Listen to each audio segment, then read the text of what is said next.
I never thought I'd be the guy sitting here telling a story like this, but here I am. My name's Mark, and I've been married to Lisa for about 6 years now. We met in college, got married young, and for a while everything seemed perfect, or at least normal enough. She was always a little bitchy, quick to snap, but I figured that was just her way, fiery, independent, maybe a little spoiled. Still, she was beautiful, smart, and seemed to genuinely love me. Or at least, that's what I thought. We decided to take a trip for our anniversary, just a weekend getaway to the mountains, a little romantic retreat, you know. I was excited for some quiet time with her, away from the grind. I noticed some strange things starting a few days before the trip, though. She was more distant, secretive about her phone, hiding it, deleting messages, that sort of thing. I didn't push her because I didn't want to start a fight right before our anniversary. But I did notice she was acting different, more edgy than usual. Little things, short answers, avoiding eye contact, and her clothes seemed more revealing, more provocative, almost like she was trying to get noticed by someone. I thought maybe she was just trying to look good for the trip, but I couldn't shake the feeling that she was hiding something.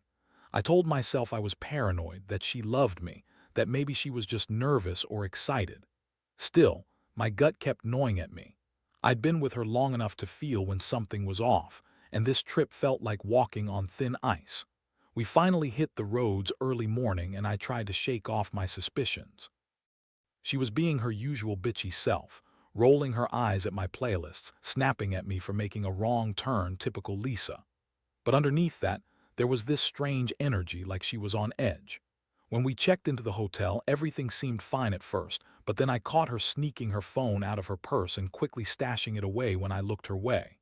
She gave me that look, snippy, dismissive, and I just brushed it off, thinking maybe she was just tired or annoyed. That night, I decided to check her phone when she went to the bathroom. It was impulsive. I know, but I was just desperate to find out what was really going on. I didn't expect much, maybe a few flirtatious texts or some secret app. What I saw was worse, texts and pictures from some guy named Jake talking about meeting up, how Lisa was so hot and ready for some fun. There were pictures of her half naked from behind with flirtatious emojis and little comments that made it clear she was cheating on me. My stomach dropped. I couldn't believe it. How long had this been going on? Was I really that blind? I felt like I'd been punched in the gut. My first instinct was anger, hot, uncontrollable rage, but then it quickly turned to sadness, to a deep, aching betrayal. I kept staring at those messages, trying to process how she could do this to me, especially during something we called our special trip. I didn't sleep that night. Instead, I just sat there, staring at her sleeping figure, feeling like I barely knew her anymore. My mind raced through everything, the moments I missed, signs I ignored, her bitchy attitude masking something darker. When morning came, I knew I had to confront her. I could keep pretending I was okay. I slipped her phone back where I found it, but the damage was done. I felt like I was living in some nightmare I couldn't wake up from. I kept asking myself, how did I not see this? How did I miss all the signs? And more importantly, what am I supposed to do now? The moment I confronted her, everything changed. I remember standing there in the hotel room, holding her phone like it was a weapon. She was still half asleep, yawning, looking at me with that bitchy smirk she always had when she thought she was in control. I showed her the messages, the pictures, everything. At first, she just stared at me, her eyes narrowing like I'd just accused her of something terrible. Then she rolled her eyes and brushed it off with that typical Lisa attitude. "Oh, come on, Mark," she said, flipping her hair. "You're overreacting, it's nothing, just a stupid flirt. It doesn't mean anything." I felt like I'd been punched again. That "it's nothing" line, the way she dismissed it like I was some jealous idiot, it made my blood boil. I was furious, but I was also hurt. How could she lie so easily? How could she brush off something so blatant? I asked her how long this had been going on, and she just shrugged, acting like I was the crazy one for even bringing it up. "Since when did you become so paranoid?" she snapped, her voice dripping with contempt. "It's just sex, Mark. It's not like I love him or anything. Jake, just some guy I met at work, he's harmless." She was lying, I knew that much.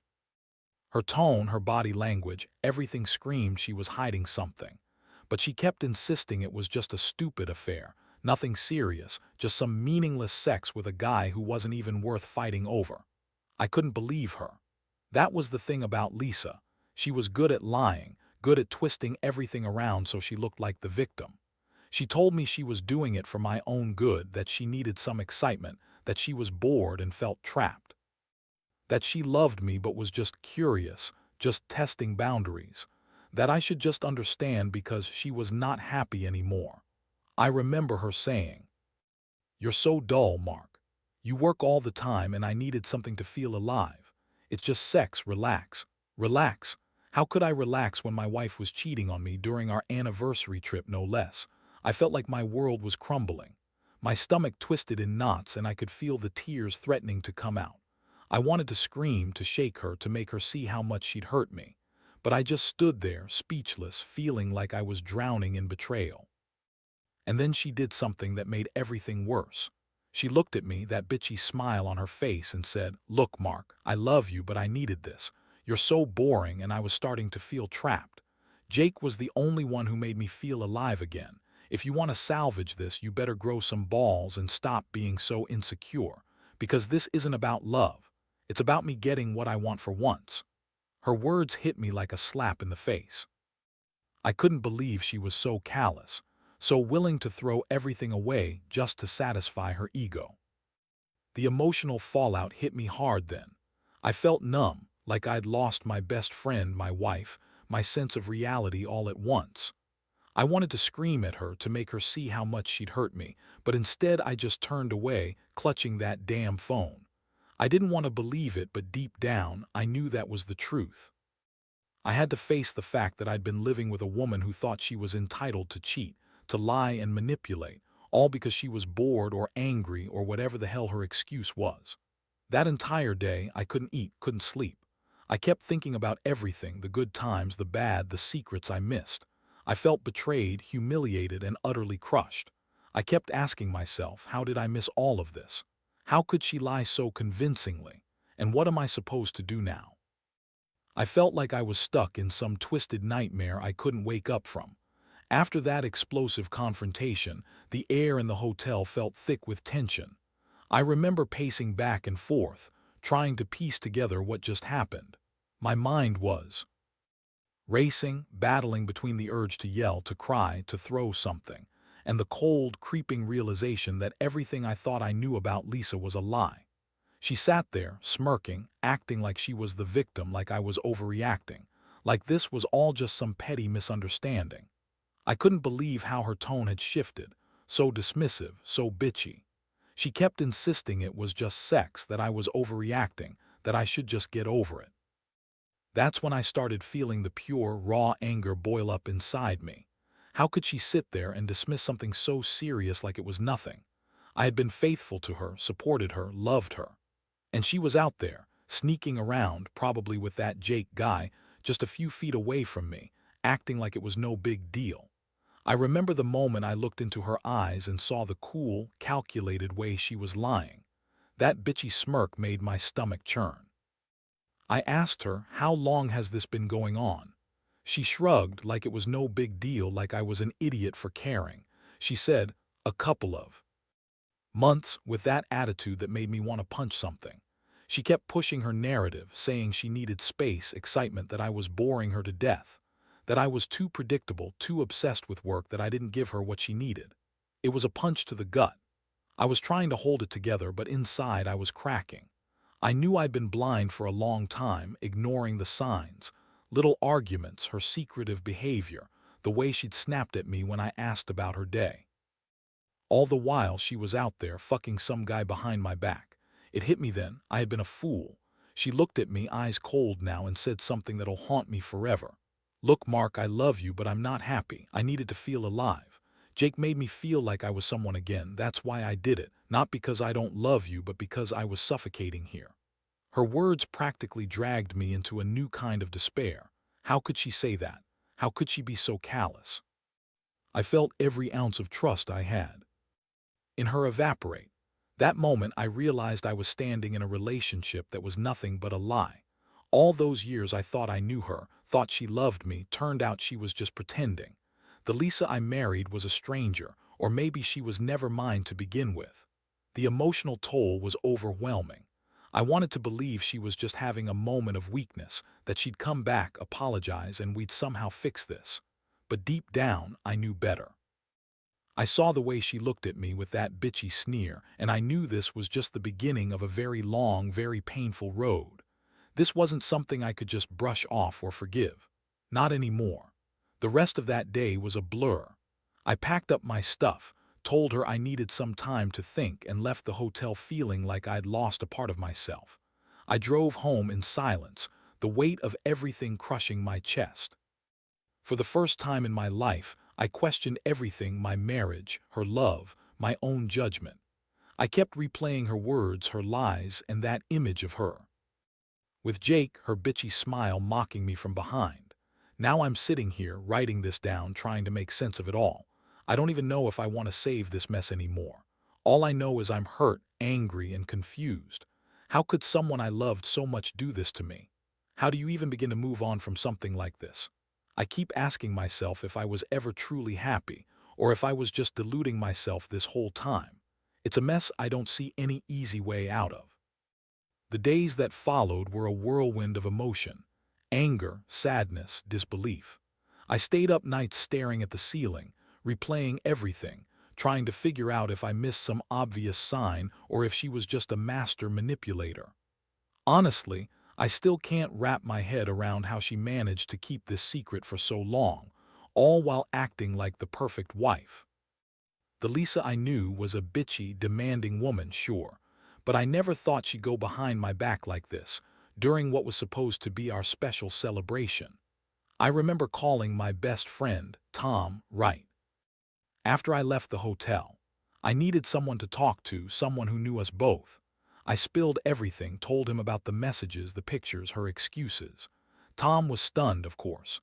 He kept telling me I deserved better, that Lisa was a liar and a cheat, that I should just cut her loose. But I felt frozen, stuck between this overwhelming sense of betrayal and a strange part of me still wanting to believe there was a way back. I decided to give her a little space, but that didn't mean I was going to just forget. The next day, I found myself scrolling through her social media, something I rarely did, and I saw more signs she was still hiding something. She had deleted some pictures from her phone, but I managed to find a backup of one, an intimate shot of her with Jake, taken in some hotel room. Seeing that image again made my stomach turn, and that's when I knew I needed to take action. I wasn't going to be some fool who got played. If she was still lying, I had to find out the truth, no matter how much it hurt. So I started planning. I knew I couldn't just confront her again without proof. I needed to catch her in the act, or at the very least, have enough evidence to show her I wasn't blind anymore. I did some digging, hacking into her email, her messages, whatever it took. I even set up a little hidden camera in our house to see if she was sneaking around or talking to Jake when she thought I wasn't looking. The more I uncovered, the angrier I got. She was still lying, still sneaking out, still hiding her affair behind that sick smile she always put on. And then one night I caught her. She was texting someone, probably Jake again, when I decided enough was enough. I confronted her, this time more coldly, with all the evidence laid out on the table. Her reaction was a mix of shock, rage, and that bitchy smirk again. She tried to deny everything at first, but I showed her the photos, the texts, the times I caught her sneaking out. Her excuse: "You don't understand, Mark. I was just trying to get some excitement, some attention. I wasn't cheating, just testing boundaries. You're so dull, I needed to feel alive." That phrase, testing boundaries, made me want to smash something. She kept insisting she was doing it for herself, that it wasn't about me, that I was too insecure. It was all her trying to justify her actions, like she was the victim of some terrible misunderstanding. But I wasn't buying it anymore. She was a liar, a cheater, and an ego-driven woman who thought she could do whatever she wanted because she was bored. That night, I realized I couldn't stay in that house with her. I told her I needed space, that I was done pretending things were okay. I packed a bag, left, and stayed with Tom for a few days. I didn't sleep much, kept replaying everything, questioning if I ever really knew her. I felt so stupid for trusting her, for thinking she loved me. Everything was falling apart and I was helpless to stop it. The emotional pain was staggering. I kept asking myself why I was so blind, why I didn't see the signs, how someone I loved could be so cold, so manipulative. I hated her for what she did, but I also hated myself for not seeing it sooner. The trust I had in her, in us, was shattered. Every moment I spent with her now seemed like a lie. I wondered if I'd ever be able to look at her the same way again, or if I'd just become some guy haunted by betrayal. I felt like I was losing my mind, and honestly, I didn't know how to start putting the pieces back together. After those first few days of chaos, I finally made a decision. I knew I couldn't go back to Lisa. Not after what I found out, not after watching her lie and manipulate so convincingly. I realized that some betrayals cut so deep that you can't just forgive and forget. I needed to get out, to clear my head, and to figure out what I really wanted. So I moved out of the house, rented a small place nearby, and started the slow process of healing. But even when I was out of the house, Lisa didn't let go. She kept calling, texting, trying to guilt me into coming back, telling me I was overreacting, that it was just sex, that I should forgive her because she was doing it for us. She called me insecure, a control freak, and kept insisting I was the one at fault for not trusting her. Honestly, her words only made me angrier. I knew better now. I knew she'd been lying for months, maybe longer, that she had no remorse, no real guilt, just excuses to keep her lies going. One day, I decided I couldn't just sit around waiting for her to change her mind or to come clean. I wanted closure, real proof. I went back to the evidence I'd gathered, screenshots, the hidden camera footage, her deleted messages. I watched it all again, trying to understand how someone I loved could be so callous. Watching her with Jake, laughing, touching, acting like they were the only two people in the world, it felt like a punch in the gut every time. I kept asking myself how I'd let it go this far, how I'd been so blind to her true nature. The more I thought about it, the more I realized I had to do something concrete. I sat down and drafted a letter, calm, straightforward, explaining everything I knew, how betrayed I felt, and that I was done. I didn't want to hurt her out of revenge, but I needed to make her see that she couldn't lie and cheat and expect me to stay silent. I handed her the letter in person, and her reaction was colder than I expected. Her bitchy smirk returned, and she told me I was overreacting again, that I was making a big deal out of nothing. She argued with me, yelled, talking about how I was insecure and jealous, how she didn't mean for it to get so out of hand. That night, I slept in my new place feeling a strange mixture of relief and emptiness. I was finally free from her lies, but the pain still lingered. I knew I'd have to face the reality that my marriage was over, at least for now. I felt like I'd been through a war, not just with her but with myself. I kept asking, what's the point of fighting for something that's been broken so badly? Can you really come back from betrayal this deep? Or is it better to just accept that some wounds never heal? Looking back, I realize I learned a lot about trust, lies, and what people are truly capable of when they think no one's watching. Lisa thought she could justify everything, that her bitchy attitude and lies would keep her safe. But I saw her for what she really was: selfish, manipulative, and ultimately unworthy of my love. It's a harsh lesson, but one I needed to learn if I ever want to trust again. Now I'm just trying to rebuild piece by piece. I don't know what the future holds, but I do know I won't let someone like Lisa ruin me. And if there's one thing I'd tell anyone reading this, it's to trust your instincts. If something feels off, don't ignore it. Because when betrayal hits, it hits hard, and there's no going back once you see the truth. It's been a few weeks since I made the decision to leave her, and honestly, I feel like I'm starting to breathe again. The initial shock has worn off a little, replaced by this strange mixture of anger, relief, and a deep sense of loss. I can't deny I still think about her, about the life we built, but I also know I'm better off without her lies clouding everything. I've realized that trust, once broken this badly, isn't something you can just patch up overnight. It's gone, shattered into pieces, and no matter how much you want to glue it back together, some cracks stay forever. This whole experience has changed me. I used to be the kind of guy who believed in loyalty, in fighting for what you have. Now, I see that sometimes the best thing you can do for yourself is walk away.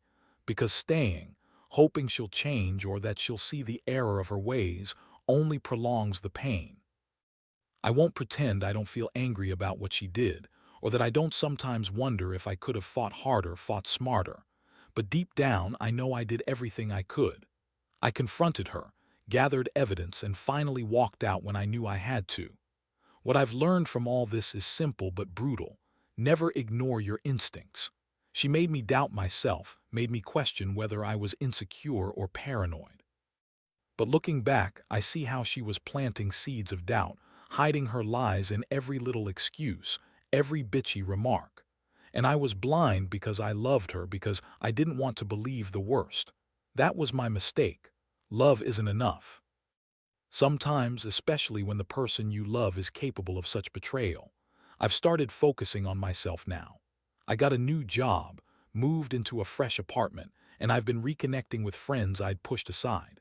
I know I'll never forget what happened, but I also refuse to let it define me. I won't be that guy who let his wife cheat and lie right in front of him. I learned my worth the hard way, by losing her, by facing the truth. And here's the final thing I want anyone reading this to take away. Don't stay in a marriage or relationship just because you're afraid of being alone or because you think it's what's expected. If someone is cheating on you, lying to you, treating you like you're nothing, get out. The pain is real, but the alternative is worse. Trust me. Better to be alone and rebuild than to stay with someone who doesn't respect you enough to be honest. So that's my story.